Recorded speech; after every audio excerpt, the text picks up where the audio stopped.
Evangelio según San Lucas.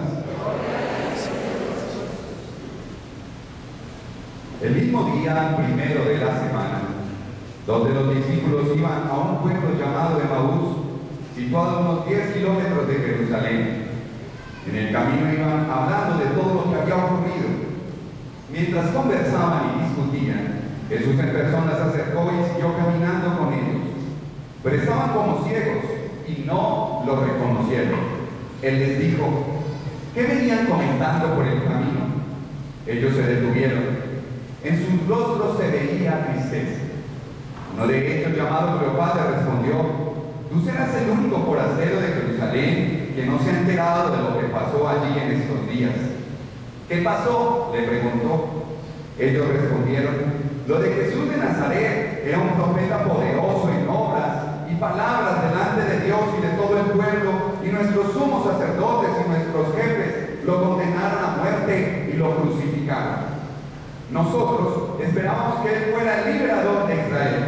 Y además de todo eso, ya van 3 días que sucedieron estas cosas. Es verdad que algunas mujeres de nuestro grupo nos han dejado sin saber qué pensar. Fueron de madrugada al sepulcro y al no hallar el cuerpo de Jesús, volvieron diciendo que se les había aparecido unos ángeles y les había asegurado que él está vivo. Algunos compañeros nuestros fueron al sepulcro y encontraron todo como las mujeres habían dicho, pero a él no lo vieron. Jesús les dijo: qué duros de entendimiento son ustedes. ¿Cómo les cuesta creer lo que anunciaron los profetas? ¿No ven que era necesario que el Mesías soportara estos sufrimientos para entrar en su gloria? Y comenzando por Moisés y continuando con todos los profetas, les explicó todo lo que las Escrituras se refería a él. Cuando llegaron cerca del pueblo a donde iban, Jesús quiso además de seguir adelante, pero ellos le hicieron fuerza diciéndole: quédate con nosotros porque es tarde y ya va a anochecer. Él entró y se quedó con ellos, y estando a la mesa tomó el pan y pronunció la bendición, luego lo partió y se lo dio, y al punto se les abrieron a ellos los ojos y lo reconocieron, pero él desapareció de su vista. Entonces se dijeron el uno al otro: ¿no es cierto que a lo largo del camino iba él encendiendo el fuego en nuestro corazón con sus palabras a medida que nos mostraba el sentido de las Escrituras? Y en ese mismo momento se pusieron en camino y regresaron a Jerusalén. Allí encontraron reunidos a los 11 y a los demás compañeros que estaban diciendo: es verdad, el Señor resucitó y se apareció a Simón. Ellos por su parte contaron todo lo que les había pasado en el camino y cómo se les había dado a conocer en el partir del pan. Palabra del Señor.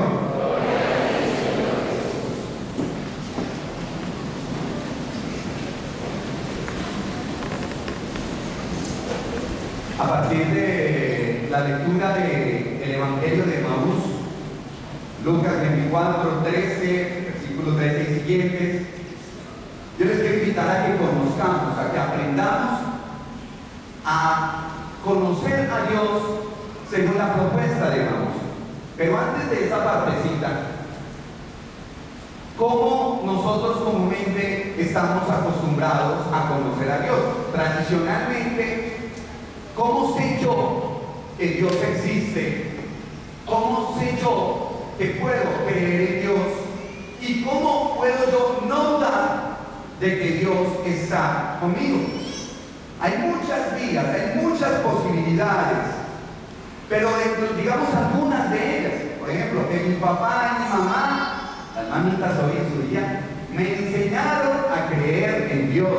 Y yo todas las noches rezaba porque mamita me enseñó las oraciones.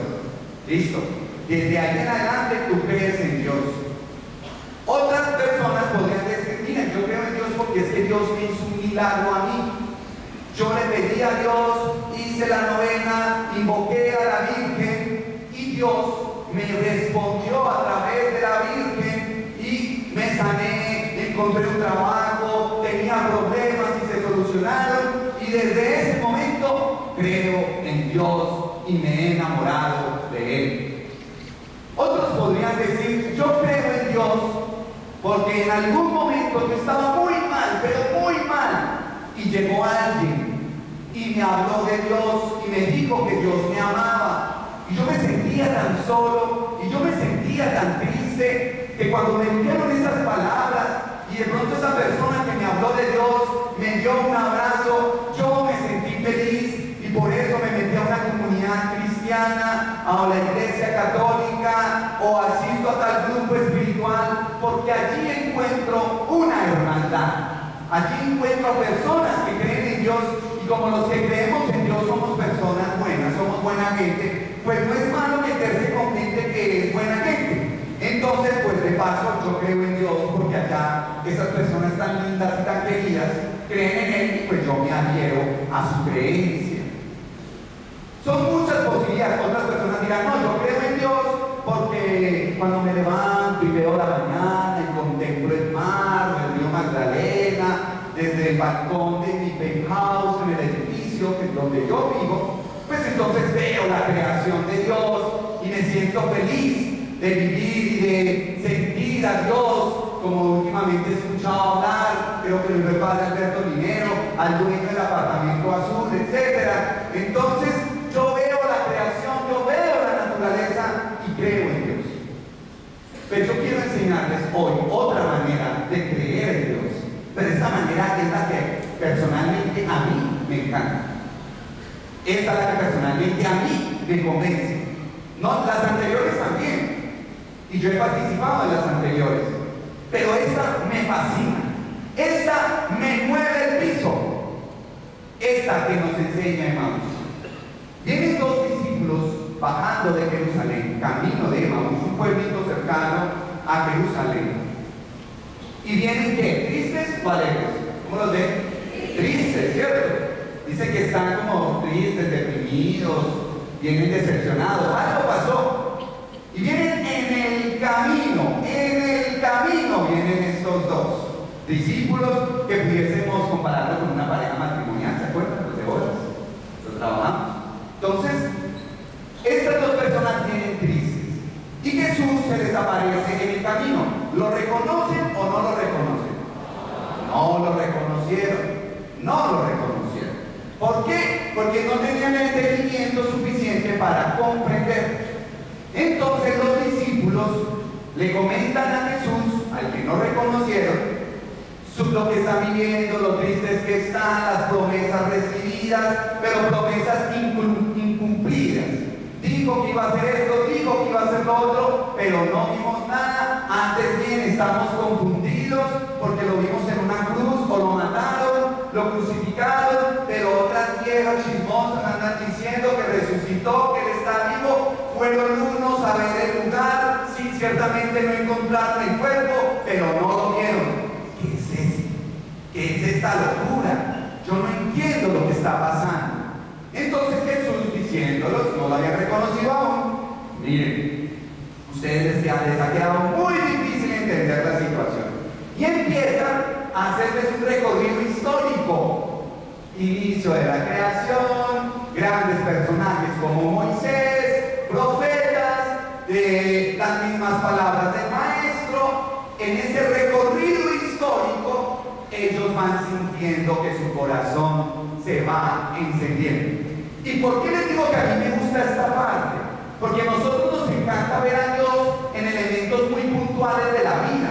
Ay, estoy mal, entonces Dios, ven, ayúdame y por consiguiente creo en ti. Necesito que me hagas un favor o necesito sentir tu amor. Es en este momento, Dios, infunde tu espíritu. Ay, yo quiero salir de esa misa de 12, como con ganas, como con energía. Qué bonito, sí, maravilloso. Pero aquí hay un elemento adicional que la mayoría de nosotros desconocemos, de cómo conocer a Dios. ¿Y saben cómo la Iglesia Católica cree que Dios le habla a ella y a los seres humanos? Según la palabra de Dios que acabamos de escuchar, en la historia. En mi historia, en mi recorrido. Yo nací hace tantos años, yo tengo 35. Que yo nací hace 35 años. Desde el momento en que nací hasta la fecha de hoy, si yo me pongo a hacer una evaluación, un recorrido histórico de lo que he vivido, de lo bueno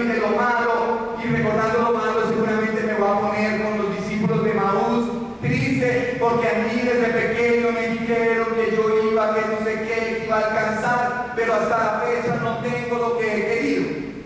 Eso es el análisis que hicieron los discípulos de Maús. Un recorrido histórico negativo, pesimista, trágico de su historia. ¿Qué es lo que hace Jesús? Bueno, ustedes partieron de la historia. Bueno, pues vamos a hacer un análisis histórico. Vamos a ver qué es. Y empieza a hacerles una interpretación positiva de la historia del pueblo de Israel y de lo que estaban viviendo los discípulos en su momento. Tú has hecho un análisis de tu vida.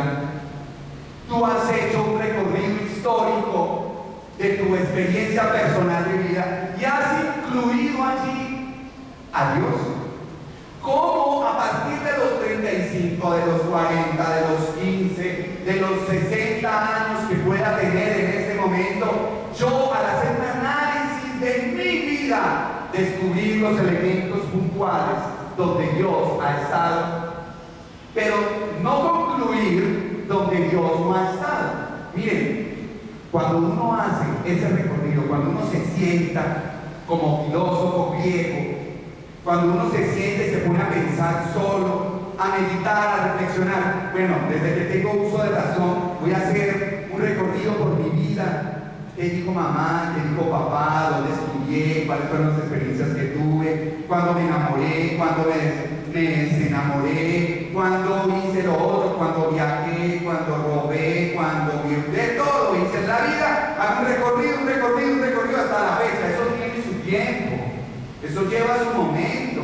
Por eso aquí en la parroquia, por ejemplo, nosotros hacemos retiros, donde nos llaman a gente para el seminario mayor o a otro lado, para que haga ese ejercicio, para que recuerde su vida, para que en ese recuerdo sane sus heridas. Pero al mismo tiempo, al echar para atrás como una sesión de regresión psicológica o psicoanalítica, en ese recorrido histórico de mi vida, ver dónde ha estado y cómo Dios ha obrado. Si no has hecho ejercicio en ese tema, te invito a que lo hagas. 1, 2, si no lo haces, te vas a quedar viendo a Dios en elementos esporádicos. Milagros, misas bonitas, una muy buena enseñanza de algún padre o de algún pastor, algo extraordinario como la aparición de la Virgen en algo así como una pared o un pedazo de vidrio. Hombre, no, pero es que Dios, miren, Dios está hablando, Dios está manifestando y Dios quiere que aunque mi vida, aunque la historia de mi vida haya sido dolor, haya sido tristeza, haya sido decepción, haya sido angustia constante, Dios quiere mostrarte el lado positivo de tu historia de vida y que lo descubras y que sientas cómo su amor hace que tu corazón empiece a arder por amor a Él y por amor a ti mismo, a ti misma. ¿Te has puesto a pensar de dónde provienen tus inseguridades? ¿Te has puesto a pensar de dónde provienen tus nervios, tus miedos, tus complejos, tus prepotencias, tus orgullos, tus pecados? Para saber el origen de lo que yo siento y que es negativo, necesito conocer mi historia. Pero por favor, no lo hagas solo a través de una terapia psicológica, que es muy buena, que hace un buen recorrido, los psicólogos hacen un excelente trabajo. Pero si metes a Dios allí, pero si involucras al Señor y le dices, Dios, háblame, quiero entender tu presencia en mi historia, no friegue. Eso va a ser una maravilla. Usted no se va a caer por nada en el mundo, porque usted se va a sentir que desde el principio de todo, Dios siempre ha estado con usted. Uno no haya estado con Dios es otra cosa, pero Dios siempre ha estado